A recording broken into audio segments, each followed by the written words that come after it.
салому дуруди бепоён ба кулли мухлисони барномаи дар шабакаҳои иҷтимоӣ. Фирдавси Хурсанд топ хабарҳои варзиширо мегӯяд. оғоз мекунем.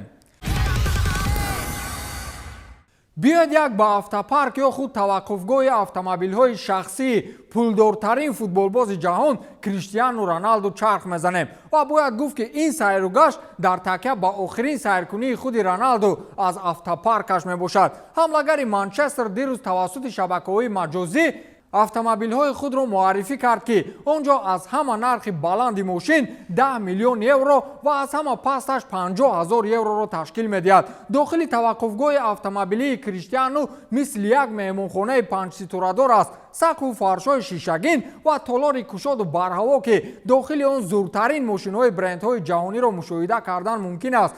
вале вақте дохили толор ки шудед, аввал Bugatti Chiron шуморо пешвоз мегирад ки нархаш дар бозори ҷаҳонӣ 2,4 миллион евро арзиш дорад. ин бо пули мо таи 30 миллион сомонӣ мешавад. баъди ӯ як мошини хеле зебои дигар истодааст ки ҳамагон орзуи доштани аксу ҳадиаққал як маротиба дохилаш шиштанро доранд. ин Ferrari 599 GTO мебошад ки нархи бозориашро ба 600 000 евро баробар мекунанд. рӯ ба рӯи Ferrari ва Bugatti McLaren Senna истодааст ки Роналду онро бо нархи 900 000 евро харидорӣ кардааст. мошине ки худи Роналду хеле дӯсташ медораду дар чорабиниҳову шабнишиниҳо бо автомобили 10 миллионааш нею маст бо он меравад. ин Rolls-Royce Cullinan ки 360 000 евро нарх дорад ва дигараш Rolls-Royce Phantom Drobet мебошад ки нархи он таи 1 миллион евро арзиш дорад. мошинҳои дигараш бо чунин нархҳо дохили таваққуфгоҳ меистанд. Bugatti Veyron 1,8 миллион евро, Mercedes-Benz S65 AMG 240 000 евро, McLaren MP4 12C 264 000 евро, Lamborghini Aventador 324 000 евро, Merc G-Wagon Brabus ки охирин тӯҳфаи Ҷорҷиньо Родригес ба Криштиану мебошад 720 000 евро арзиш дорад. Криштиану дар ниҳоят аз қиматтарин автомобилаш маълумот дод ки ин Bugatti Centuriacci мебошад ва ин автомобил дар бозори ҷаҳонӣ 12 миллион евро арзиш дорад ки бо пули мо таи 130 миллион сомонӣ мешавад. дар мо бо 130 миллион сомонӣ 3 то Ашан, 2 то KFC ва дар бақия мо бо Мерседеси сечка ҳам қаноат мекунем.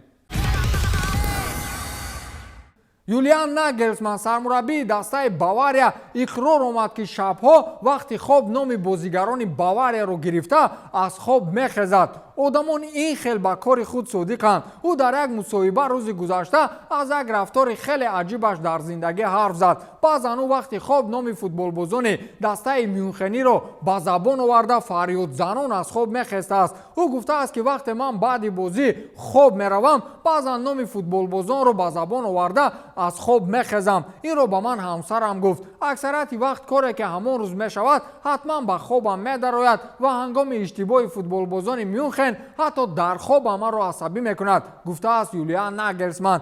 ин хобро на танҳо мураббиҳо, балки кормандони бедеа ҳам зиёд мебинанд. кӯдака табас балашу чикор кунам? Протоколишку як ҷаримеса букакуну ҷавобиштиро. аз бокс ба муҳорибаҳои омехтаву ё аз муҳорибаҳо ба бокс рӯ овардану рақобат карданро солҳои охир хеле зиёд шунидем. ҳатто кор то ҷое расид ки зуртарин боксчиҳои ҷаҳон аз як блогер дар ҳаросанд. акнун дебюти футболбозро ба ҷаҳони бокс шодбош бигӯед. гапсари собиқ ҳамдастаи Криштиану Роналду дар Манчестер Юнайтед Патрис Эвра меравад ки ба наздикӣ аввалин рақобати худро дар бокси касбӣ паси сар мекунад. фаронсавӣ чанд сол мешавад дар варзиши бокс тамрин мекунад ва рӯзи 2 апрел қарор аст аввалин рақобати расмии худро дар як мусобиқаи Лондон баргузор намояд. ҳоло ҳарифи Эвра дар ин мусобиқа номаълум аст, вале гуфтан ба мавридам ҳаст ки дар қатори Эвра боз як футболбози дигар дар ҳамин мусобиқа дастбандҳои боксӣ мепӯшад. ин нафар Ҷейми Охари собиқ футболбози дастаи Тоттенхем мебошад ва ӯ дар ин мусобиқа бо Крис Бойсон андари ринги бокс мегардад. рақобати асосии мусобиқае ки он ҷо футболбозон ҳам даст ба гиребон мегарданд миёни ду ба ислоҳ Стронгмен Мартин Форд ва Сиҷад Ғарибӣ ба тахаллуси халқи эронӣ мебошад ки якеашро камарбанди чемпионӣ интизор аст. Патрис Эвра ки боксчӣ шуда бошад, манам кадом рӯзе дар теннис бо Рафаэл Надал рақобат мекунам, агар Надал дар 90 солагиаш зинда бошад. зидан ба хотири бозии дастаҳои псж ва реал мадрид намехоҳад ҳоли ҳозир курсии сармураббигии дастаи парижиро соҳиб шавад. сояи зидан ҳоло ба ҷои почетино расидааст, вале бояд натиҷаи ин бозиро интизор шуд. шефҳои арабитабори псж ба қавле тоқаташон тоқ шуд ва онҳо тасмими то охири мавсим интизор шуданро надоранд ва мехоҳанд ҳар чӣ зудтар дар ҳайати мураббиён тағйиротҳо ворид созанд. ба иттилои пойгоҳи хабарии марка, зидан бо раҳбарияти бошгоҳ маслиҳат кардааст ки рӯзи 30 июн ҳатман ин вазифаро бар дӯш мегирад, вале раҳбарияти бошгоҳ мехоҳанд ҳар чӣ зудтар аз почетино халос шаванд ва дар ин курсӣ зизуро биёранд. зидан ба ин пешниҳод розӣ аст, вале проблемаи асосӣ дидори дастаҳои реал ва псж дар доираи рақобатҳои якашниҳоии лигаи чемпионҳо аст ки зидан намехоҳад муқобили реал бозӣ кунад. инро журналисти пойгоҳи хабарии телефуд жюлен майнар расонаӣ кард ва навишт ки зиданро парижиҳо розӣ карда тавонистанд, вале мушкилии асосӣ реал ва карло анчелоти мебошад ки зидан намехостааст муқобили дастаи қаблияш ва устоди мураббигиаш ба майдон барояд. роҳи дигаре ки зидан метавонад мавсим хотима наёфта ба псж биёяд, ин аз идомаи рақобатҳои лигаи чемпионҳо маҳрум шудани псж аст ки почетино ба истеъфо меравад ва зидан ба ин курсӣ меояд. агар ин кор иттифоқ афтад, ӯ аввалин сармураббие мешавад ки ҳам роналдуро мураббигӣ кардааст ва ҳам мессиро. баъд зидан хоҳад гуфт ки роналду зур аст ё месси.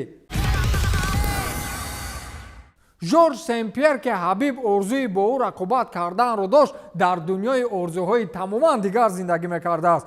ӯ кулли олимонро ба он даъват дорад ки одамон ҳар чӣ зудтар бояд аз сайёраи замин гурезанд ва ба сайёраи миррих бираванд. собиқ қаҳрамони UFC дар ду категорияи вазнӣ жорж сен-пьер бовар дорад ки насли инсоният бояд ки ба сайёраи дигарӣ бикӯчад. ин барои наҷоти мо зарур аст. дар ҳолати муайян моро зарур меояд сайёраи заминро тарк намоем. тарихан рух додааст ки дар гузашта ба мо астероидҳо ва вулқонҳо ҳуҷум карданд. инҷо чизҳои даҳшатноке рух додааст. ваз ниҳоят нобарқарор аст. агар аз нуқтаи назари ҳаёти як инсони оддӣ нигоҳ кунем, аммо диққат кунед ки 12000 сол пеш чӣ рух додааст. ҳодисаҳои табиӣ пайваста рух медиҳанд. кулли чиз мустаҳкам нест ва аз ин рӯ моро чун як намуди мавҷудоти зинда дар қайди ҳаёт мондан лозим аст ва бояд ки аз барои зиёд шудану наслгузорӣ кӯчбандӣ намуд. бо технологияе ки мо айни ҳол дорем, эҳтимолан дар оянда ба сайёраи миррих рафта метавонем. мумкин ки кӯдакони фарзандони мо ин таҷрибаро касб кунанд ва дар рӯзҳои истироҳатӣ ба миррих раванд, гуфтааст сен-пьер, гӯё ки дар миррих барои мо макдоналдс омода карда бошанд.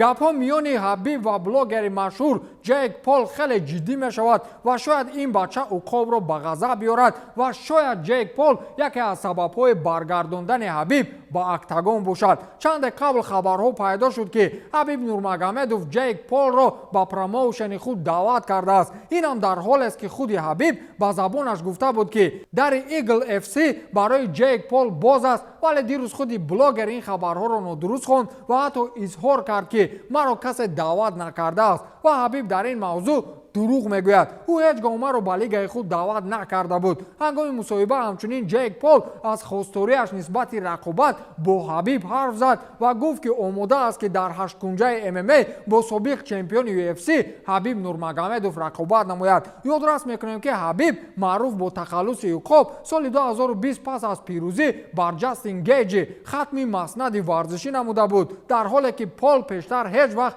вориди ҳашткунҷа нашудааст. ман бо ҳабиб дар mma рақобат менамудам, агар онҳо чунин пешниҳодро бихоҳанд, чаро ки ин рақобат фарогир хоҳад буд. ин маро хавотир мекард ва ман махсусан вақти бештаре барои тамринҳо медоштам. ин рақобати бузург мешуд. эҳтимолан миллион ва ё 2 миллион пахши телевизионии пулакии PPF моро интизор мебуд. кулли чизе ки ман аз болояш кор мекардам, ин беҳбуд бахшидани кор дар замин ва ё худ партер аст, чаро ки дар рақобати росто ман метавонам ӯро мағлуб кунам, гуфтааст блогер. ин блогер ба қавли мардуми худамон ҳоло шатаи гоҳи мурдаро нахӯрдааст. ба ҳамин тамом, то дидор, хайр.